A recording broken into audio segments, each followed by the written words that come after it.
Bye, Eddie. My mother calls up to me from downstairs. I take my rightmost headphone off my ear and I pick up the sound of the general bustle in my downstairs hallway.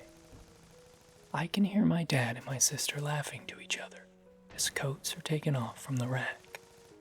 Bye, I call back, keeping my eyes fixed on the screen. The game goes on.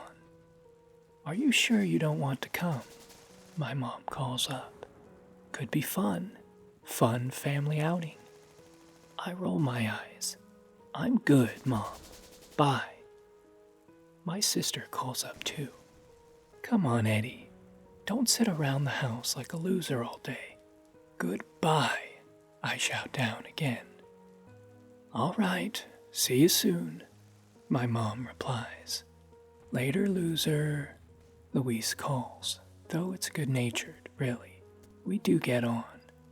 I can hear Mom gently chiding her, though I can't make out the words. I sure do recognize that tone, though. Their voices fade out and the footsteps soften. The front door is drawn closed. I hear the sound of Mom locking the door behind her. Awesome. Some peace, at last.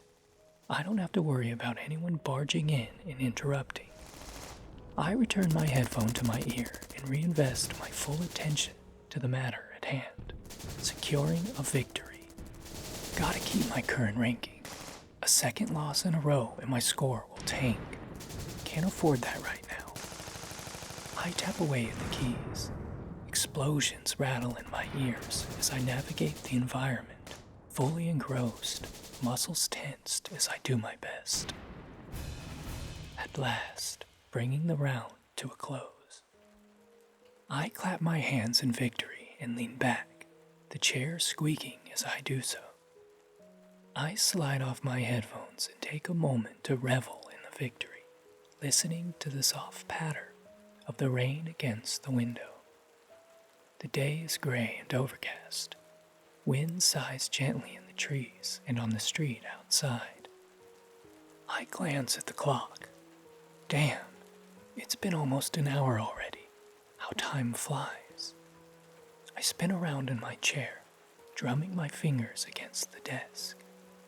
I catch a quick reflection of myself in the screen as it loads, sat at my computer, just like you probably are right now. Or maybe you're on your phone. Same difference. Connected, engaged, and yet, for now, alone. The rain patters, and the game freezes. The loading circle becomes stuck mid-turn. I try to shake the mouse, but that too has become frozen. Fuck's sake, I mutter, tapping the exit key. Nothing. It's as I'm going for Control-Alt-Delete that I hear a noise from downstairs. Sounded like a cupboard door being shut. Instantly, I find myself suppressing a wave of panic. It's fascinating, really, how quickly one's level of alertness can change.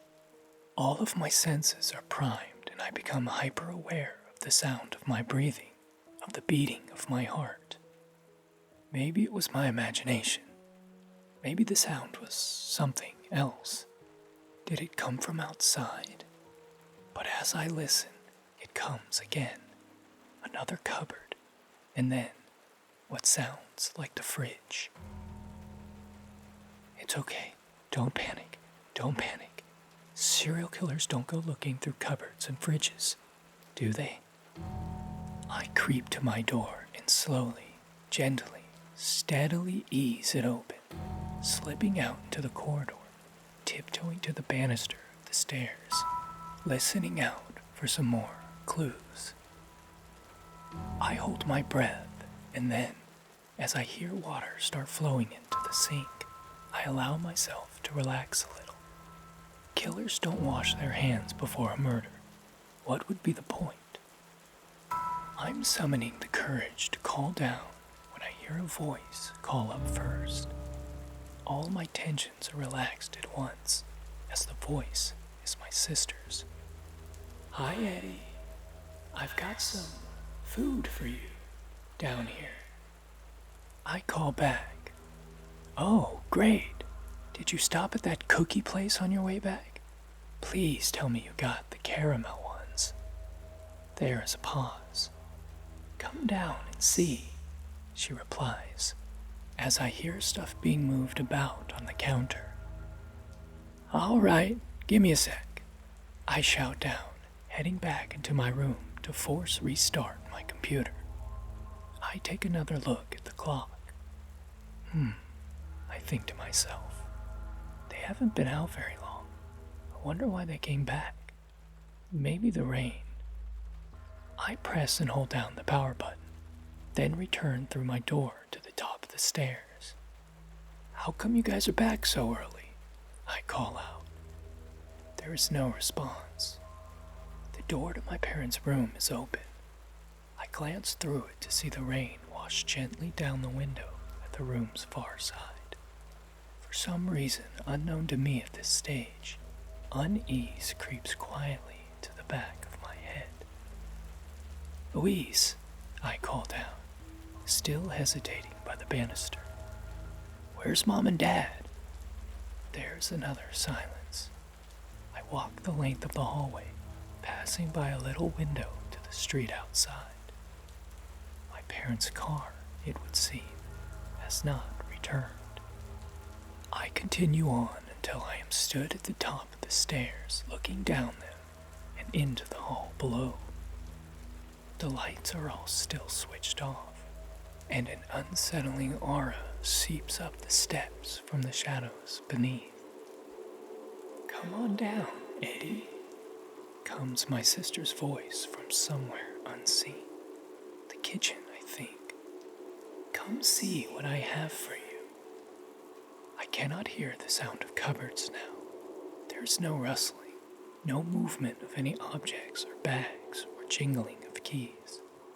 My sister finishes speaking, and then there is silence. Silence and the gentle patter of the rain. My hands, I realize, are sweating. What the hell is this? I think to myself. Eddie, come on, man. Just pull yourself together.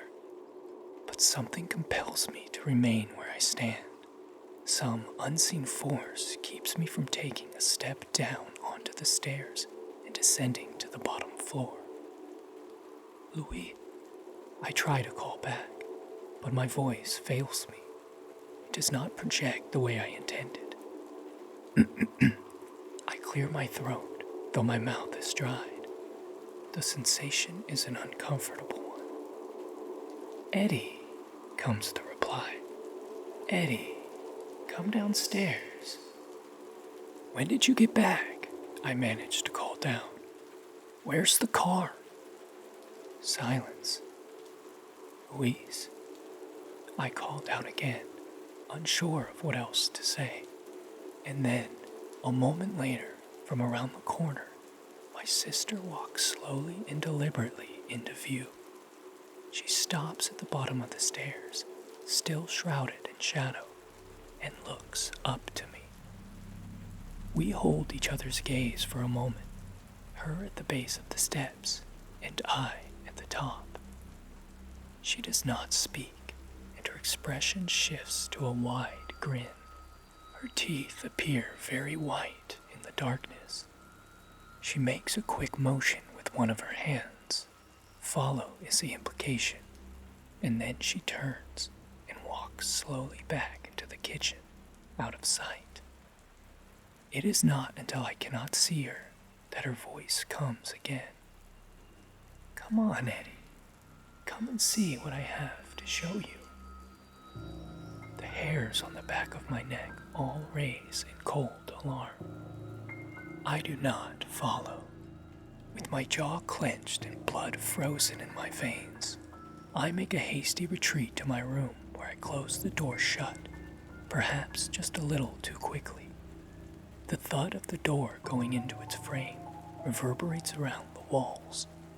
Less than 1 second later, in the exact same instant, I hear the unmistakable sound of something barreling up the stairs, knocking carelessly into the banister with rapid, ascending creaks and clamoring. I cry out loud in terror, and with a surge of adrenaline, I grab hold of my chest of drawers. I haul it across the floor into place, blocking the door.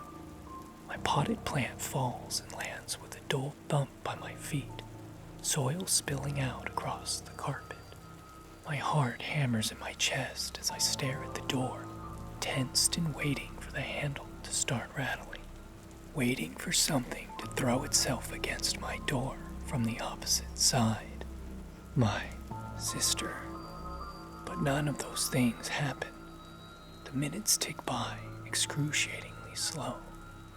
The sounds of the sudden race up the stairs ended as quickly as they began, and with the utmost caution, I tentatively press my ear against the wood, listening, breathing deep, straining to hear for any sign or clue as to what the fuck is going on. "Open the door, Eddie," my sister's voice whispers from the other side. I leap back from the door in horror, fumbling around on my desk for my phone, too afraid to look away. I grab it and tap the passcode, shaking my fingers, failing the password the first time, and the second. The thing on the other side of the door does not knock, does not try to force its way in. It only repeats itself. "Eddie, stop screwing around. Open the door and let me in. I have something to show you."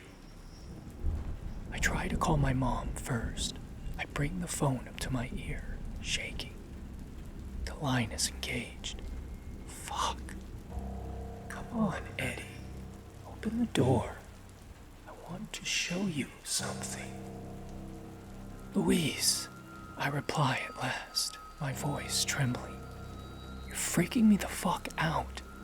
If this is a prank, just stop, okay? Just stop." "Open the door, Eddie. Open up and let me in. You need to see this. Please, come with me. Please, if this is a prank, I forgive you. Just stop messing with me." Silence. And then, "Just come downstairs. You need to come downstairs with me. Just follow." Screw this. Next up, I call the police. An overreaction, perhaps, but better safe than sorry. The tone sounds through the phone. There's a click. Then, 911, what's your emergency?" I take a deep breath. "Hello, 911, comes through the phone.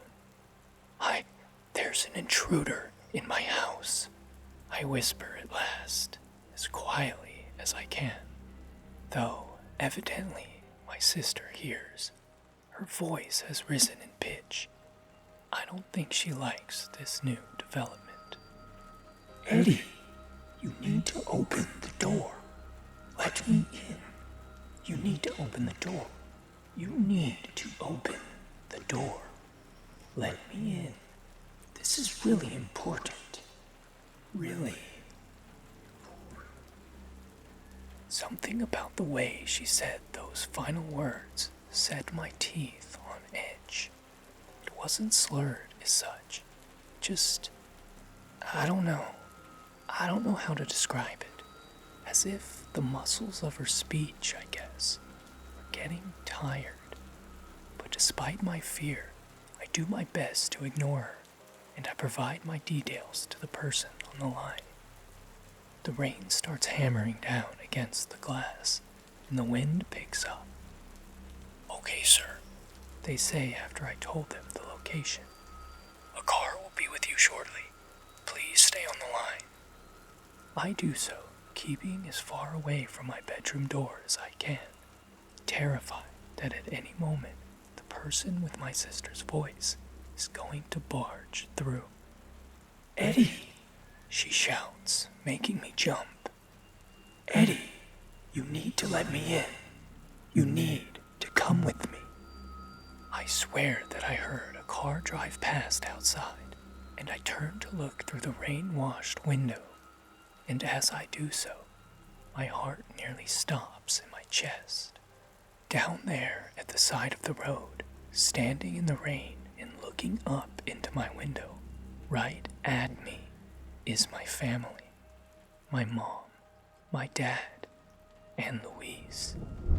Just standing in a line, hands by their sides, staring up at me, staring up into my window. And they are all smiling, all grinning that same chilling grin, looking up at me, unblinking. The police arrived about 10 minutes after that, and they had a hell of a time calming me down. I never heard my sister leave from behind the doorway, though the officers didn't find anyone, even after a thorough search of the house. My family outside vanished after I briefly turned away. 1 minute they were there, and the next, gone. My mother, my real mother, God hopes, nearly had a panic attack of her own when she came home to find cop cars parked up outside. Louise had no idea what the hell I was talking about. None of them did, and she insisted that she wasn't playing any kind of prank. She can be annoying at times, but still, I really can't see her doing anything like this. I can't see any of them doing something like this. I had to wait to see their mouths move in time to their speech before I could even begin to let my guard down. It's been about a month since the incident. I have a lock on my door now, and I haven't seen or heard anything quite so terrifying since. But I still get angsty at night, and hell, who wouldn't? And I tell you what else, too. When my family are headed out and they ask if I want to go along, these days, I say, yes.